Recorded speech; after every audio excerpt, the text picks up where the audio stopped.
Bonjour à tous, aujourd'hui je vous présente un objectif que j'utilise depuis plusieurs semaines, c'est le Fujifilm 23 mm f1.4. C'est pas du tout un des derniers nés de chez Fuji, mais je n'avais jamais eu l'occasion de travailler avec cet objectif, ce qui est chose faite. Je vous dis ce que j'en pense juste après ça.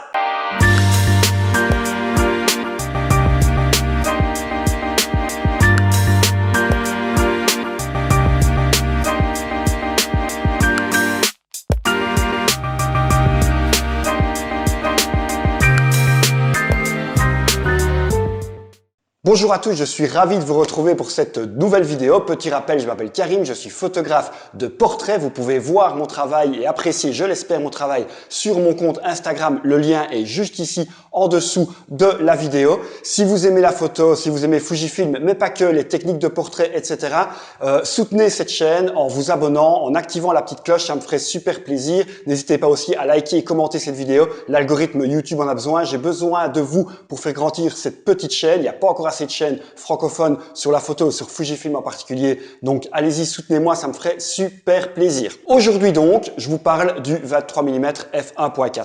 Dans une vidéo précédente, je vous avais présenté mes 4 objectifs préférés, ceux que je prends toujours avec moi pour mes shootings. Vous pouvez les retrouver ici dans la vidéo qui apparaîtra au-dessus de votre écran. Et dans ces 4 objectifs, il n'y avait pas le 23 mm, simplement parce que je ne l'avais pas et je n'avais jamais eu l'occasion de l'essayer. Généralement, dans ce type de focale-là ou dans cette plage focale, j'utilisais le 35 mm 1.4. Dans cette fameuse vidéo où je présente mes 4 objectifs, d'ailleurs, je parlais du 23 mm simplement en disant que j'avais hésité longtemps entre les deux. Je m'étais penché plus pour le 35 mm. Pourquoi? Parce que on a la même ouverture sur les deux, mais le 35 mm qui a une focale un peu plus longue, va donner une profondeur de champ un peu plus réduite et donc un bokeh un peu plus prononcé. Et vous savez comme j'apprécie cette notion de bokeh en tant que photographe de portrait. Mais parfois, j'avais un petit manque d'angle. Je devais passer alors sur mon 16 mm, mais qui parfois est un peu trop grand angle. J'avais peut-être donc un manque dans mes plages focales et en tout cas, j'avais un trou, quelque chose qui me manquait, en tout cas dans les photos urbaines surtout et les photos d'intérieur. Et ce trou a été comblé par le 23 mm. Alors c'est un hasard, en fait j'ai eu un souci technique, si vous voulez tout savoir, avec mon 35 mm qui est parti en réparation chez Fuji et j'ai eu l'occasion d'avoir un objectif de remplacement. Je pouvais soit de reprendre un 35 que je connaissais déjà, mais je me suis dit c'est le moment de tester le 23 plutôt que de reprendre un 35 que je connais. Pendant les quelques semaines de réparation, on va utiliser le 23 mm.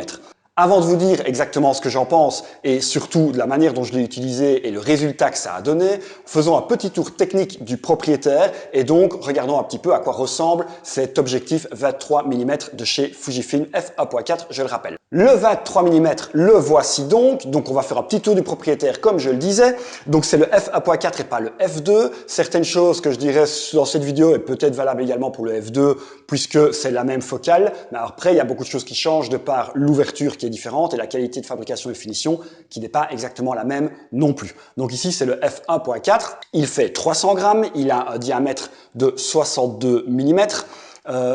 Il y a une particularité sur cette gamme d'objectifs, surtout sur les grands angles, particulièrement sur les grands angles chez Fujifilm, c'est cette bague qui est la bague de mise au point qu'on peut cranter en haut ou en bas. Quelle est la différence? Quand on la met vers le haut ou vers l'avant, si évidemment il est mis sur l'objectif, s'il est mis sur l'appareil, on passe en autofocus et si on la redescend vers le bas, on passe en focus manuel. Et là, on retrouve donc des indications sur la distance de mise au point, ce qui peut être franchement pas mal. Et surtout, ça permet d'avoir des indications sur l'hyperfocale. Voilà pourquoi je pense qu'ils le mettent surtout ce type de crantage sur les grands angles. Ça permet évidemment d'avoir une indication sur son hyperfocale. C'est très très intéressant, surtout pour les photographes de paysage, parce que l'autofocus souvent est plutôt gênant. On peut avoir un problème de mise au point quand on laisse l'autofocus. Déjà, ça use la batterie, c'est un peu inutile quand on fait un grand paysage. Et puis de deux, s'il y a un objet parasite qui passe devant, l'appareil risque de faire une mise au point qui est un peu malheureuse, alors que tout ce qu'on veut, c'est avoir quelque chose de 100% net. Donc voilà, on peut très bien passer en manuel, en focus manuel, et puis se mettre en distance d'hyperfocale qui serait indiquée sur l'objectif. C'est franchement pas mal. Il y a ça aussi sur mon 16 mm, sur le 23, et puis dès qu'on passe au 35, 56, 90, on ne retrouve plus cette bague. Je pense que c'est moins utile sur des objectifs à longue focale qui sont plutôt destinés vraiment là au portrait ou à des plans très rapprochés, et donc là on utilise beaucoup plus l'autofocus. On a évidemment toujours cette bague crantée que j'adore chez Fujifilm qui permet évidemment de régler son ouverture, elle est toujours bien là et on a vraiment une finition full métal, on a quelque chose de vraiment super bien fini. Il est évidemment fourni avec son pare-soleil c'est logique. Voilà, après vous avoir présenté la bête physiquement, donc on va parler de cette optique, en tout cas au niveau du terrain, et ce qu'elle m'a apporté pendant plusieurs semaines. Donc comme je vous le disais, j'avais l'habitude de travailler surtout dans cette plage focale avec le 35 mm. Ça sert à rien de comparer le 23 mm avec le 56 par exemple, ça n'aurait aucun intérêt. Donc là, c'est plutôt en remplacement du 35 mm que je l'ai eu, et il a comblé des lacunes que le 35 avait déjà sur la vitesse d'autofocus. Je trouve que le 23 mm est un peu plus rapide que le 35. En tout cas, c'est l'impression que j'ai eue. Donc ça, c'est déjà un point positif pour le 23. Il est un peu plus lourd que le 35, donc par contre là il est un peu plus encombrant, ça c'est un point plutôt négatif, mais j'ai gagné en autofocus et ça c'était déjà super. On a la même ouverture, le f1.4, vous savez que je shoot généralement en pleine ouverture pour avoir un maximum de lumière et puis surtout une profondeur de champ la plus réduite possible et un plus joli bokeh, ça vous le savez, je l'avais expliqué déjà dans différentes vidéos.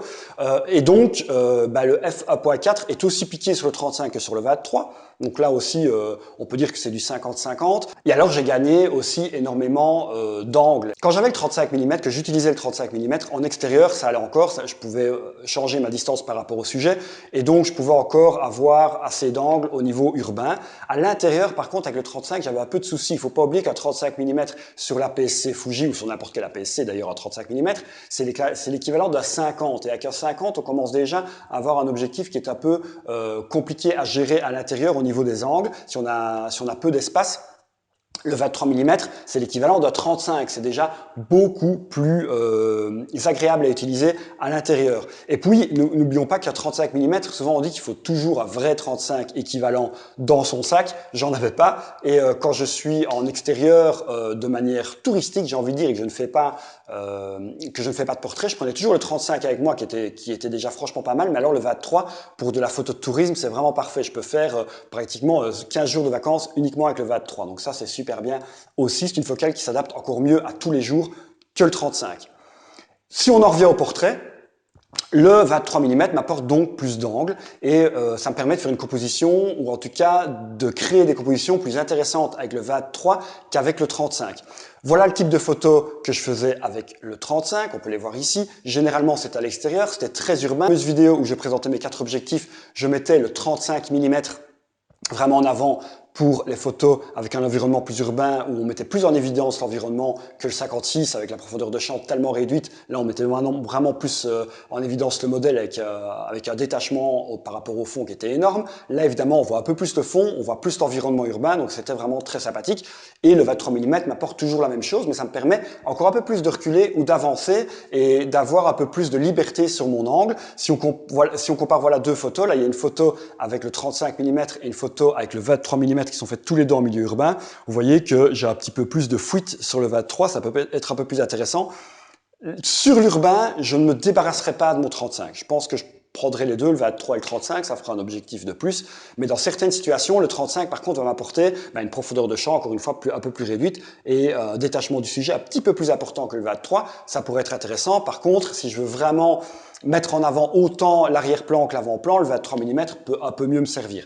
Donc, je prendrai les deux. Par contre, à l'intérieur, là, je pense que je vais me suffire, en tout cas dans cette plage focale-là, je vais me suffire du 23 mm et plus du 35. Le 35 me posait évidemment pas mal de soucis au niveau du cadrage et j'avais du mal à pousser les murs déjà. Le 23 mm, j'ai beaucoup moins ce souci-là. La semaine, je fais beaucoup de photos de mode. Pour les photos de mode, j'ai vraiment besoin qu'on voit le sujet en entier parce que déjà, c'est l'habit qui est important en plus du modèle. Et donc, le 23 mm m'apporte évidemment beaucoup plus de liberté. On peut voir ici une photo que j'ai fait justement pour un partenaire commercial et on voit que le 23 mm m'a bien servi. Le 35 mm, j'aurais vraiment eu du mal parce que j'avais pratiquement plus de recul. Le 23 est parfait, on a vraiment un sujet qui ressort bien, on a un léger flou à l'arrière, mais on voit quand même qu'on est dans un environnement lumineux à l'intérieur, et l'environnement était joli, donc pourquoi le cacher? Le 23 mm pour ça était parfait, et la mise au point était faite sur le visage et sur l'œil, et vous pouvez voir, on est en pleine ouverture en 1.4, comme c'est net et comme c'est piqué, donc là j'ai vraiment pas de souci avec ce 23 mm, c'est assez impressionnant. Voici une autre photo faite avec le 23 à l'intérieur, là c'est plutôt une photo de cocooning, portrait, etc. Donc là c'était plutôt dans mon activité de photographe indépendant. Et vous voyez aussi que le 23 m'a vraiment bien servi. Et vous voyez encore une fois comme c'est piqué, hein. On n'a vraiment aucun souci. On est dans des conditions de lumière plus difficiles, là encore, que la photo précédente. Et le 23 mm m'a très bien servi. Et sur cette séance-là, d'ailleurs, je suis passé du 23 chaque fois au 56 et le 35 ne m'a jamais manqué. Donc pour l'intérieur, là par contre, j'oublie le 35. Si c'est plutôt ce type de photo que vous voulez faire, passez au 23, ne prenez pas le 35, je vous le conseille. Et encore une fois, pour l'extérieur, je le répète, les deux sont utiles. Et pour l'intérieur, vraiment, le 23 était très impressionnant. La mise au point donc était parfaite. Le pitié était parfait. J'ai jamais eu de souci avec cet objectif. Donc, je vous le conseille vraiment pour l'intérieur. On peut aussi le comparer à mon 16 mm. Puisqu'il vient se positionner entre le 16 et le 35 que j'avais déjà. Donc je peux aussi comparer avec certaines photos que je faisais avec le 16 mm. Voici un ou deux exemples des photos que je faisais avec le 16. Donc on peut voir vraiment des lignes de fuite très très intéressantes et vraiment des perspectives qui sont vraiment pas mal. C'est pour ça que j'aimais le 16 pour le portrait. C'est un objectif auquel on ne pense pas généralement pour le portrait. Pourtant le 16 mm apporte des choses vraiment pas mal. Et alors le 23 mm est venu un peu compléter cette gamme. Et il y a des photos que je devais faire avec le 16 et pas que je voulais faire avec le 16, que je devais faire avec le 16 quand j'avais le 16 et le 35 parce que je n'avais pas assez de place pour le 35 et je passais au 16 et là par contre ces fameuses lignes de fuite et ces déformations sur les côtés me posaient vraiment des problèmes parce que c'est pas l'effet tout simplement que je voulais donner à ma photo et je devais faire avec parce que j'avais pas le choix, j'avais pas assez de recul, etc. Le 23 mm, eh bien il va pouvoir garder cet angle qui est large, sans déformation, sans ligne de fuite, avoir quelque chose de vraiment bien proportionné, mais toujours avec un effet d'angle large, pas de grand angle, mais presque de grand angle, mais en tout cas d'un angle assez large. Et ça, c'est très très intéressant. Et donc, j'ai trouvé ça tellement intéressant d'ailleurs que tout le temps que j'avais le 23 mm, j'ai pratiquement plus utilisé le 16. Et alors que c'est un objectif que j'aime beaucoup, comme je le disais. Et le 16 mm est devenu un objectif pour moins 10% de mes photos, où vraiment je veux donner un effet assez fouetté, assez large à mes photos, mais ce qui est assez rare dans ce que je fais finalement. D'ailleurs, je pense peut-être me débarrasser de ce 16 mm, qui pourtant est extraordinaire, hein, qui a vraiment un super rendu, parce que là, maintenant que j'ai le 23 mm f1.4, je me rends compte que le 16 mm f1.4 est plutôt un objectif pour mes collègues photographes de paysage, ou vraiment photographes de milieu urbain, mais pas spécialement de portrait. Et donc, moi, j'en ai trop peu d'utilité. Chaque fois que j'utilise le 16, je suis super content, mais je l'utilise maintenant très très peu depuis que j'ai le 23. Donc, amis portraitistes, si vous hésitez entre le 16 et le 23, prenez le 23, ça c'est sûr, ne prenez pas le 16. Le 16 mm, moi je trouve qu'il prend un peu trop la poussière maintenant chez moi et je pense vraiment le vendre et qu'il soit utilisé par quelqu'un qui l'utilise plus parce qu'il est tellement bon que ce serait dommage qu'il reste dans un sac. Donc entre le 16 et le 23, c'est le 23. Entre le 23 et le 35, à l'intérieur c'est le 23, à l'extérieur c'est les deux.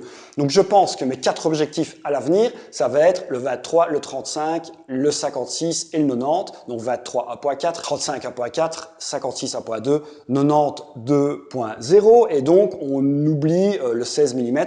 Je vais carrément le remplacer par le 23. Donc, ça a été vraiment quelque chose d'assez important pour moi d'avoir ce 23 mm en prêt et en remplacement parce que ça a amené une révélation chez moi, en tout cas en disant ce 16 mm, tu n'en as pas spécialement besoin.